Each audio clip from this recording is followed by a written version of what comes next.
اور اس سے کوئی فرق نہیں پڑتا کہ کچھ بھی ہو، یہ انسانی تاریخ کے ہر فرد کے لیے، پوری دنیا کے لیے خدا کا ہدف ہے۔ جب خدا کی بات مرد یا عورت یا کسی شخص کے ساتھ ہوتی ہے تو کوئی دوسرا مقصد نہیں ہوتا۔ کائنات کی سب سے اعلیٰ چیز یہ ہے کہ خدا کسی کو سڑک سے اٹھا کر ٹریلر پارک تک یا امیر ضلع تک پہنچا سکتا ہے، اور ان میں سے کائنات میں سب سے اعلیٰ چیز یہ ہے کہ وہ کائنات کی چوٹی پر جا سکتا ہے، خدا کے خاندان میں ہوتے ہوئے، نئے سرے سے پیدا ہوتے ہوئے بالکل یسوع کی طرح بنا سکتا ہے۔ اور انسانی تاریخ میں اس دنیا کی ہر چیز واقعی میں اس حقیقت کو پورا کرنے کے لیے ہے، اور اس سے کوئی فرق نہیں پڑتا کہ وہ کون ہے، یہ ہے، یہی ہے۔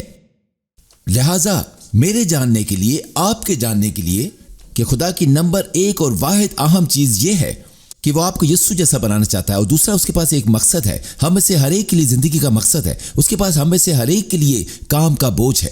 شاید آپ اس سے تھک چکے ہوں، لیکن افسیوں دوسرے باب کی 10ویں آیت فرماتی ہے، کیونکہ ہم اسی کی کاریگری ہیں اور مسیح یسوع میں ان نیک اعمال کے واسطے مخلوق ہوئے جن کو خدا نے پہلے ہی سے ہمارے کرنے کے لیے تیار کیا تھا۔ ہم میں سے ہر ایک کو اس بات سے آگاہ ہونا چاہیے کہ ہم میں سے ہر ایک کے لیے کام کا بوجھ ہے جسے خدا یقینی طور پر ہم سے کروانا چاہتا ہے، جو بوجھ رکھتا ہے۔ ہر وہ چیز جو ہم میں ہے، ہر وہ چیز جو ہم کرتے ہیں، ہر وہ چیز جو ہمارے پاس ہے، اس زندگی میں ہمارے لیے کام کے بوجھ اور مقصد کو پورا کرنے کے لیے رفتار پیدا کرنے کو ہے۔ اور اسی طرح جب ہم یہ جان لیتے ہیں کہ خدا ہمیں یسوع جیسا بنانا چاہتا ہے اور اس کے پاس ہمارے لیے کام کا بوجھ ہے، اور وہ سب کچھ، اور ویسے یہ دونوں چیزیں ایک ہی وقت میں چل رہی ہیں، وہ سب کچھ جو آپ کے لیے اور میرے ساتھ کر رہا ہے یسوع جیسا بنانے کے لیے، ہر وہ چیز جس کی وہ اجازت دے رہا ہے اور کر رہا ہے، صرف ہم سب کو اس مقصد کو کرنے کے قابل بناتا ہے، وہ یہ دونوں کام ایک ہی وقت میں کر رہا ہے۔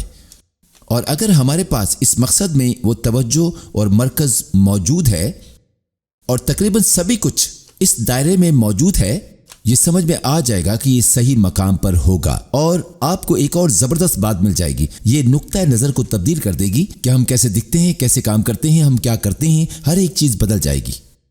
مثال کے طور پر میں آپ کو ایک مثال دیتا ہوں، میں آپ کو بتاؤں گا کہ میں کیا کرتا ہوں۔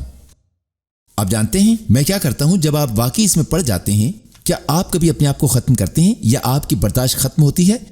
آپ کو کچھ نہیں ملتا، اور تم جانتے ہو کیا، یہ صورتحال، ذمہ داری، سب کچھ اس میں آتا ہے، اور یہ آپ کو اس وقت دھکیل دیتا ہے جب تک کہ آپ چیخنے اور سوچنے نہ لگ جائیں، اور کوئی نہیں۔ کیا آپ نے کبھی محسوس کیا؟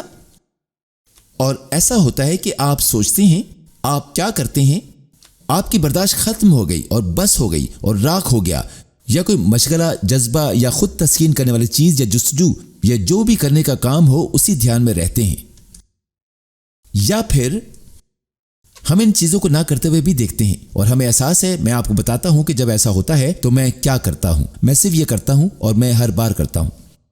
میں اتنا بڑا آدمی نہیں ہوں، لیکن میں یہ سمجھ گیا ہوں۔ میں کہتا ہوں، اے خدا، یہ ایسی صورتحال جو میری برداشت سے باہر ہے، میں ہر طرف سے مغلوب ہوں، مجھے اس کی پرواہ نہیں ہے کہ یہ میری غلطی ہے، لیکن میں ایک چیز جانتا ہوں، تو ان حالات میں ڈال کر یسوع جیسا بنانا چاہتا تھا۔ تو بالکل ترتیب کا خدا ہے، اور میری زندگی کی ہر ایک چیز کو، بشمول میری اپنی ناکاری کے، مجھ سے ہر بری چیز کو نکال کر مجھے حقیقی معنوں میں دیندار، مقدس آدمی بنا رہا ہے۔ تو مجھے یسوع جیسا بنا رہا ہے۔ میں جانتا ہوں کہ یہ تیرے طریقے ہیں، میں جانتا ہوں کہ تو کیا کر رہا ہے، تو مجھے نچوڑ رہا ہے۔ تیرے اس طریقے کے لیے تیرا شکریہ خدایا، مصیبتوں میں سے گزارنے اور میرے اندر آگ جلانے کے لیے تیرا شکر ہو، تیرا شکر ہو، ان سب باتوں کے لیے تیرا شکر ہو۔ تو مجھے یسوع جیسا بنا رہا ہے۔ اور خدا کی عبادت کرتے ہیں، شکر ادا کرتے ہیں، اور آپ جانتے ہیں پھر کیا ہوتا ہے؟ جب ایسا ہوتا ہے تو خوفناک جارحانہ یا غلط تعاقب کا رابطہ منقطع ہو جاتا ہے۔ پھر جانتے ہیں کیا ہوتا ہے؟ فضل کا رزق، فضل پہ فضل ہوتا ہے۔ آپ جانتے ہیں فضل کیا ہے؟ یہ وہ مدد اور طاقت ہے جسے آپ نہیں کر سکتے۔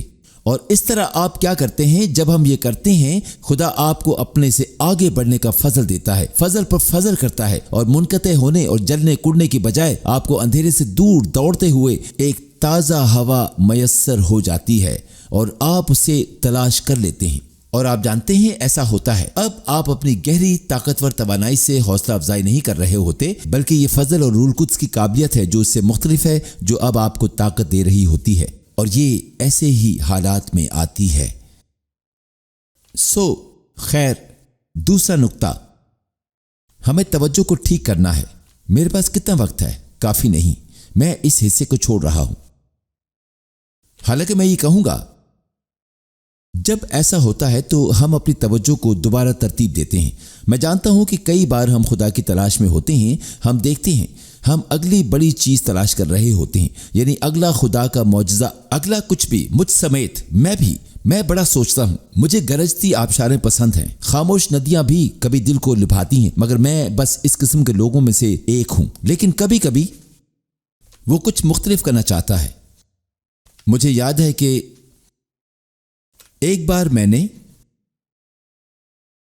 سن شائن چرچ کو خریدنے کے لیے ایک سودا کیا تھا۔ کیوں؟ میں نے سوچا کہ ہم نئے گرجا گھر شروع کریں۔ ہمیشہ نارتھ کیمپس، ساؤتھ کیمپس سوچا۔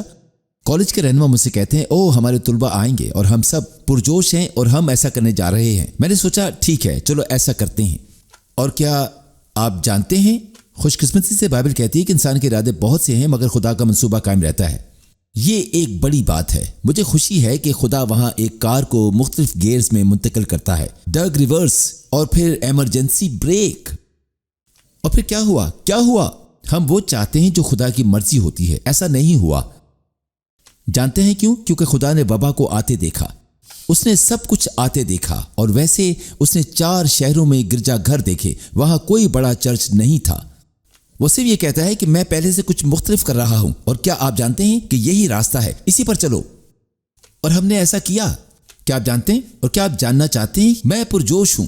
کئی بار جب ہمیں نیچے دیکھنا چاہیے تو ہم اوپر دیکھتے ہیں، لیکن خدا ایسا ہی ہے۔ اسی پر میری اگلی ایک ساتھ آ رہی ہے۔ ایڈم اس پہ کام کر رہا ہے، اسے شاید غیر ممکن خدا کہا جائے گا، اور یہ سب مختلف طریقے ہیں جن سے خدا کام کرتا ہے اور خود کو ہمارے سامنے چھپاتا ہے۔ اور اگر ہم پہچان سکتے ہیں کہ ہم ان اقساط میں کیا دیکھنے جا رہے ہیں تو ہم اپنی زندگیوں اور جو کچھ ہو رہا ہے اس کے بارے میں بہت زیادہ پرجوش ہوں گے، کیونکہ اس کی الوہیت اور اس کا جلال ایک سادہ سے انسان پر ظاہر ہوتا ہے۔ الہی محبت کی طاقت، فضل اور اس سیارے پر خدا کا سب سے زیادہ شاندار لمحہ یسوع کو خون بہتے ہوئے صلیب پر چڑھائے جانے کا ہے۔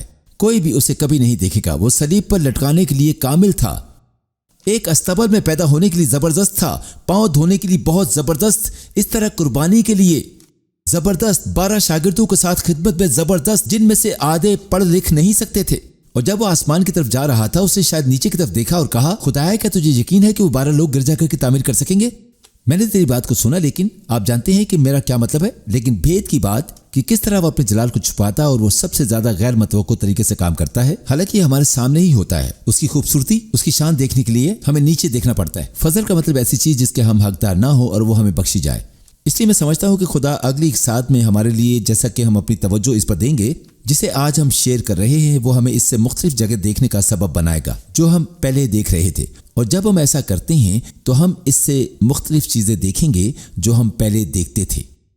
مجھے وہ کورس پسند ہے جو کہتا ہے، کھول میری آنکھیں کہ میں سچائی کی جھلک دیکھ سکوں جو تیرے پاس میرے لیے ہے۔ میرے ہاتھ میں وہ شاندار چابی رکھ دے جو مجھے کھول کر آزاد کر دے گی۔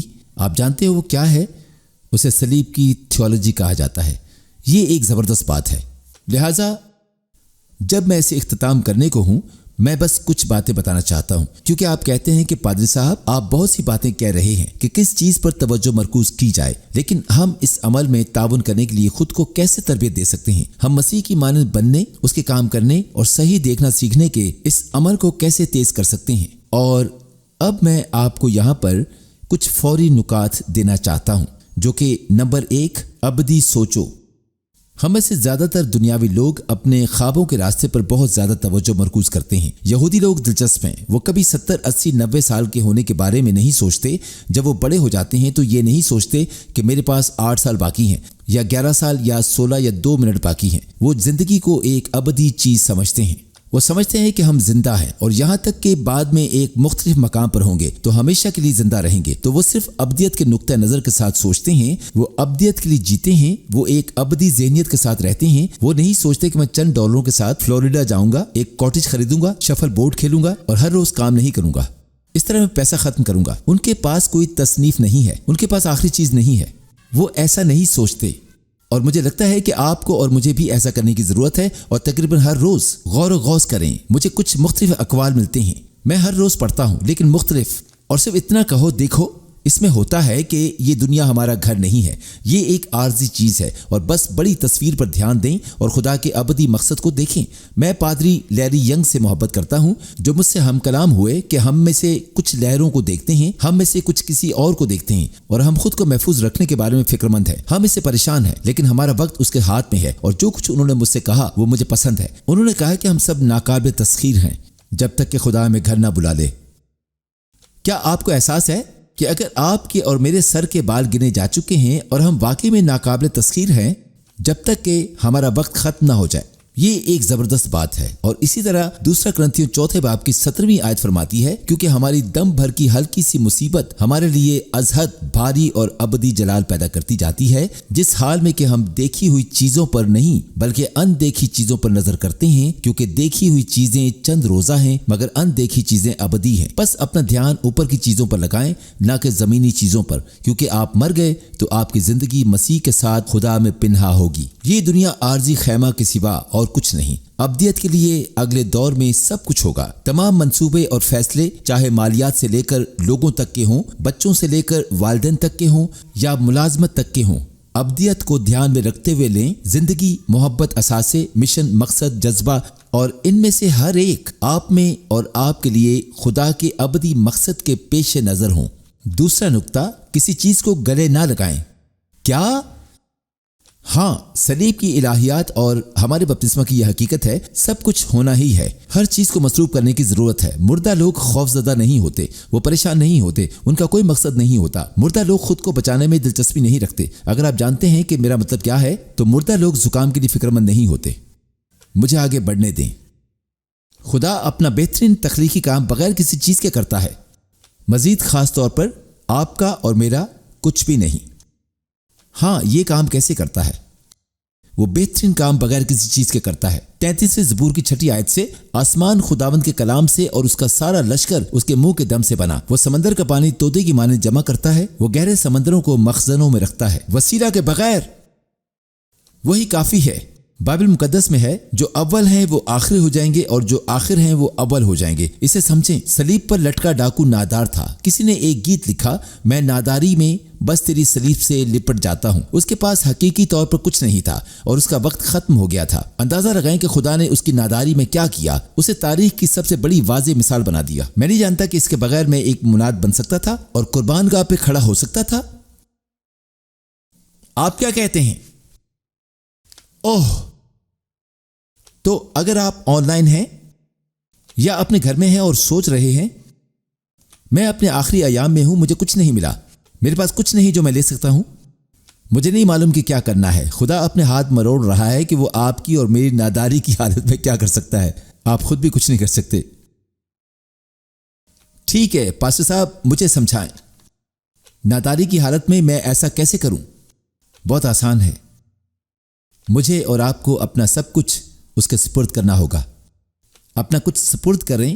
ہم سب کے پاس ایسی چیزیں ہیں جو ہماری اپنی ہیں، ہمارے اثاثوں سے لے کر ہماری زندگی، ہمارا وقت، ہماری توجہ، ہماری دستیابی، ہمارے بچوں تک ہر چیز۔ اور ویسے تو ہم میں سے کچھ کے پاس کچرا بھی ہوتا ہے، لیکن وہ کہتا ہے کہ وہ بھی میرے حوالے کر دو، میں تمہیں خزانہ دوں گا۔ میں تمہارا کچرا لے جاؤں گا، میں جلا دوں گا، اور اس کی جگہ میں تمہیں بہت زبردست دوں گا، سب کچھ دوں گا۔ اور اگر ہم اسے وہ سب کچھ دیتے ہیں جو ہمارا ہے، تو ہمارے پاس کچھ بھی نہیں بچتا۔ آپ جانتے ہو، اور خدا یہ کرے گا کہ کوئی بھی شخص جیسا کہ خدا چاہتا ہے وہی کچھ بننے کے بارے میں سنجیدہ ہو کہ وہ بنے، اور سب سے پہلے اس کی کامل تلاش کرے، اسے در حقیقت یہ تجربہ کرنا پڑے گا۔ مجھے امید ہے کہ آج کا پیغام آپ کو پسند آیا ہوگا۔ اس سے پہلے کہ ہم آپ کو الوداع کہیں، میں آپ کے ساتھ مل کر دعا کرنا چاہوں گا۔ میرا ایمان ہے کہ خدا آپ میں سے بہتوں کو شفا دینا چاہتا ہے تاکہ اپنی قدرت کو ظاہر کر سکے، کیونکہ اسے آپ کی فکر ہے۔ وہ آپ کو چھونا اور برکت دینا چاہتا ہے۔ سو میں چاہتا ہوں کہ آپ اپنا ہاتھ اس جگہ پر رکھیں جہاں کہیں بھی آپ کو درد ہے یا کچھ ٹھیک نہیں ہے، اور میں آپ کے لیے دعا کروں گا۔ میرا ایمان ہے کہ خدا کی قدرت روح القدس کے وسیلہ سے آپ کے بدنوں کو چھوئے گی اور شفا بخشے گی۔ اے باپ، یسوع کے نام سے میں جانتا ہوں کہ تو ان تمام دیکھنے والوں سے محبت رکھتا ہے، اور میں چاہتا ہوں کہ تو لوگوں کو اپنی شفا دینے کے وسیلہ سے عظیم قدرت کو ظہور میں لائے۔ اس وقت یسوع کے نام سے ہم درد اور بیماری کے زور کو